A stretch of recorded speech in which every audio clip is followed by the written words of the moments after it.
ଓଡ଼ିଶାରେ ଖ୍ରୀଷ୍ଟିଆନ ନିର୍ଯାତନା ଉପରେ ବିଭିନ୍ନ ରାଜନୈତିକ ଦଳମାନେ କାହିଁକି ନୀରବ ରହନ୍ତି, ଏହା ମୋତେ କିଛି ଜଣ ପ୍ରଶ୍ନ କରିଥିଲେ।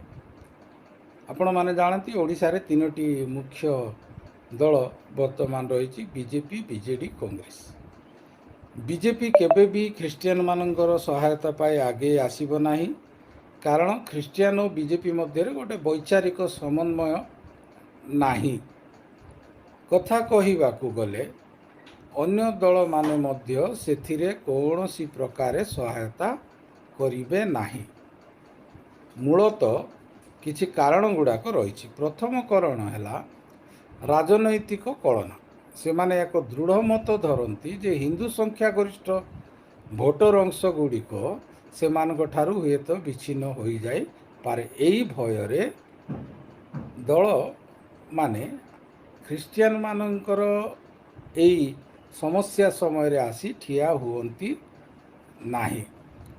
ଦ୍ୱିତୀୟ ବିଷୟଟା ହେଲା ଯେ ଶାସକ ଦଳ କିମ୍ବା ଅନ୍ୟ ଶକ୍ତିଶାଳୀ ହିନ୍ଦୁ ଗୋଷ୍ଠୀ ସମାଲୋଚନା କରିପାରନ୍ତି, ତେଣୁ ତାହାରି ପାଇଁ ସେମାନେ ମଧ୍ୟ ସାହାଯ୍ୟ କରିବାକୁ ଆଗେଇ ଆସନ୍ତି ନାହିଁ।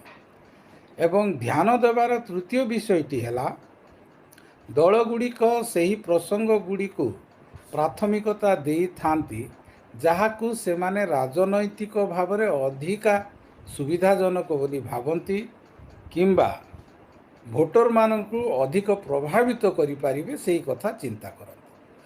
ଚତୁର୍ଥ ବିଷୟ ହେଲା ରାଜନୈତିକ ଇଚ୍ଛା ଶକ୍ତିର ଅଭାବ।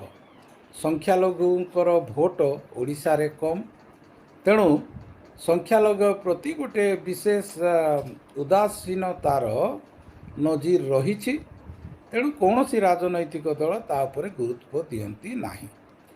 ପୁଣି ପଞ୍ଚମ ବିଷୟ ହେଲା ଯେ ଖ୍ରୀଷ୍ଟିଆନମାନଙ୍କ ବିରୁଦ୍ଧରେ ଯେଉଁ ଗୋଟିଏ ନେରେଟିଭ୍ ବର୍ତ୍ତମାନ ଚାଲିଛି ଯେ ଏମାନେ ଅବୈଧ ଧର୍ମାନ୍ତୀକରଣ କରୁଛନ୍ତି ବା ଏହି ପ୍ରୋପୋଗଣ୍ଡାର ହୁଏତ ଶିକାର ହେଇପାରୁ, ତେଣୁ ସେଇ ଭୟରେ କୌଣସି ରାଜନୈତିକ ଦଳ ଖ୍ରୀଷ୍ଟିଆନମାନଙ୍କୁ ଗୁରୁତ୍ୱ ଦିଅନ୍ତି ନାହିଁ। ଏଣୁ ବର୍ତ୍ତମାନ ସମୟ ଆସିଛି ଖ୍ରୀଷ୍ଟିଆନମାନେ ଯେତେବେଳେ ସମସ୍ୟାର ସମ୍ମୁଖୀନ ହୁଅନ୍ତି ସେମାନେ ତାଙ୍କର ନିଜର ସମସ୍ୟାର ସମାଧାନ ନିଜେ କରିବାକୁ ଚେଷ୍ଟା କରନ୍ତୁ। ତେଣୁ ଆଗାମୀ ଜୁନ୍ 9 ତାରିଖରେ ସାରା ଓଡ଼ିଶାର 30ଟା ଜିଲ୍ଲାରେ ସମ୍ପ୍ରତି ଖ୍ରୀଷ୍ଟିଆନମାନଙ୍କ ଉପରେ ଯେଉଁ ଅତ୍ୟାଚାର ସବୁ ହେଇଛି ତାର ପ୍ରତିବାଦ ସ୍ୱରୂପ ପ୍ରତ୍ୟେକ ଜିଲ୍ଲାପାଳଙ୍କୁ ରାଷ୍ଟ୍ରର ମୁଖ୍ୟମାନଙ୍କ ଉଦ୍ଦେଶ୍ୟରେ ଆମେ ସ୍ମାରକପତ୍ର ଦେବା। ତେଣୁ ଆପଣମାନେ ସେଥିରେ ସହଯୋଗ କରି ନିଜକୁ ନିଜେ ରକ୍ଷା କରିବା ପାଇଁ ଚେଷ୍ଟା କରନ୍ତୁ। ଆଉ କୌଣସି ରାଜନୈତିକ ଦଳ ଉପରେ ଭରସା କରି ନିଜର ସୁରକ୍ଷାକୁ ଅପେକ୍ଷା କରନ୍ତୁ ନାହିଁ।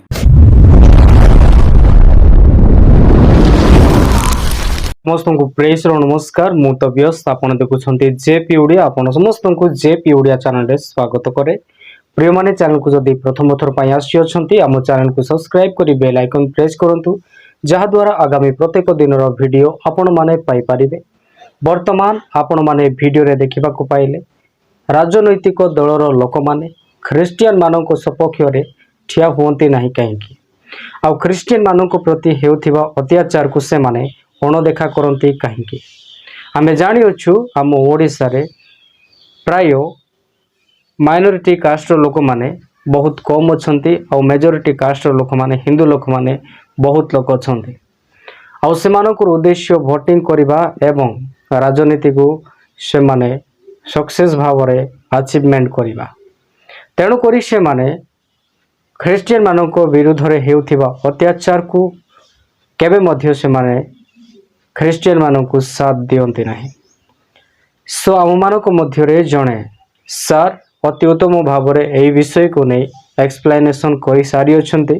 ସୋ ମୁଁ ସେହି ବିଷୟରେ ନ କହି କିଛି ଆପଣଙ୍କ ସମ୍ମୁଖରେ ଅଲଗା ବିଷୟ ରଖିବା ପାଇଁ ଚାହିଁବି, ଯାହା ଆମମାନେ ଭାରତୀୟ ହିସାବରେ ଜାଣିବା ଦରକାର। ଯଦି ଭାରତର ସମ୍ବିଧାନ ଆମମାନଙ୍କୁ ଅଧିକାର ଦେଇଅଛି ଧର୍ମଗତ ସ୍ୱାଧୀନତାର ଅଧିକାର, সেই ଅଧିକାର ଆମମାନଙ୍କୁ ମିଳିଅଛି ଆଉ ସେ ଅଧିକାର ଆମେ ପାଇଅଛୁ। ଆମେ କୌଣସି ବିଷୟକୁ ଅପେକ୍ଷା କରିବା କିମ୍ବା କୌଣସି ରାଜନୈତିକ ଦଳର ଲୋକମାନଙ୍କୁ କୌଣସି ସରକାରୀ ପ୍ରଶାସନକୁ ଅପେକ୍ଷା କରିବା ବଦଳରେ ଆମମାନଙ୍କ ବିରୁଦ୍ଧରେ ହୋଇଥିବା ଅତ୍ୟାଚାରକୁ ନେଇ ଆମକୁ ନିଜେ ମୁଖ ଖୋଲିବାକୁ ହେବ ଏବଂ ଏହି ବିଷୟକୁ ନେଇ ଆନ୍ଦୋଳନ କରିବାକୁ ହେବ। ଯେହେତୁ ଆମେ ଭାରତର ଲୋକ, କୌଣସି ପାକିସ୍ତାନୀ ନୁହେଁ। ଭାରତର ସମ୍ବିଧାନ ମାନଙ୍କୁ ମୌଳିକ ଅଧିକାର ଦେଇଅଛି। ସ୍ୱ ଇଚ୍ଛାରେ ଆମେ କୌଣସି ଧର୍ମକୁ ଯାଇପାରିବୁ, ପ୍ରଭୁଙ୍କର ମହିମା କରିପାରିବୁ, ପ୍ରଭୁଙ୍କର ସ୍ତୁତି କରିପାରିବୁ। କିନ୍ତୁ ଏଠାରେ କିଛି ଲୋକମାନେ ଅଛନ୍ତି ଯେଉଁମାନେ ଖ୍ରୀଷ୍ଟିଆନ ମାନଙ୍କୁ ତାଡ଼ନା କରନ୍ତି ଧର୍ମ ନାମକୁ ନେଇ। ତେଣୁ ଆମେମାନେ ଓଡ଼ିଶାରେ ଯେତେବେଳେ ଦେଖୁଛୁ ଖ୍ରୀଷ୍ଟିଆନ ମାନଙ୍କ ପ୍ରତି ବହୁତ ଅତ୍ୟାଚାର ହେଉଅଛି। ଏହି ବିଷୟକୁ ନେଇ ଆଗାମୀ ଜୁନ 9 ତାରିଖରେ ପ୍ରୋଟେଷ୍ଟ ହେବ, ପ୍ରତ୍ୟେକ ଜିଲ୍ଲାରେ ହେବ। ତେଣୁ ଆପଣ ଓଡ଼ିଶାରେ ଯେତେ ଜଣ ଖ୍ରୀଷ୍ଟିଆନ ଅଛ, ଆମେ ସମସ୍ତେ ମିଶି ପ୍ରୋଟେଷ୍ଟ କରିବା, ସମସ୍ତେ ଆସିବା ଦରକାର, ଯାହାଦ୍ୱାରା ଆମମାନେ ଏକ ହୋଇ ଆମମାନେ ସମ୍ବିଧାନ ବିଷୟକୁ ଆଗରେ ରଖି ଖ୍ରୀଷ୍ଟିଆନ ତାଡ଼ନାକୁ ଆଉ ଖ୍ରୀଷ୍ଟିଆନ ମାନଙ୍କ ବିରୁଦ୍ଧରେ ହେଉଥିବା ଅତ୍ୟାଚାରକୁ ଆମମାନେ ହାଇଲାଇଟ୍ କରି ଆମମାନେ ଭାରତର ବଡ଼ ବଡ଼ ନେତା ମନ୍ତ୍ରୀମାନଙ୍କ ଉଦ୍ଦେଶ୍ୟରେ ଆମମାନେ ଜଣାଇବା ଆବଶ୍ୟକ ଅଟେ। ଆପଣମାନେ ଏହି ଭିଡ଼ିଓକୁ ସେୟାର କରନ୍ତୁ। ଏହି ପ୍ରକାରେ ଆପଣମାନେ ଯଦି ଆମମାନଙ୍କୁ ଫେସବୁକ୍ କିମ୍ବା ଇନଷ୍ଟାଗ୍ରାମରେ ଫଲୋ କରିନାହାନ୍ତି, ଯାଇକି ସେଠାରେ ମଧ୍ୟ ଫଲୋ କରନ୍ତୁ। ଆମମାନଙ୍କର ଜେପି ଓଡ଼ିଆ ସେମ୍ ନାମ ହିଁ ଇନଷ୍ଟାଗ୍ରାମରେ ଏବଂ ଫେସବୁକ୍ରେ ରହିଅଛି।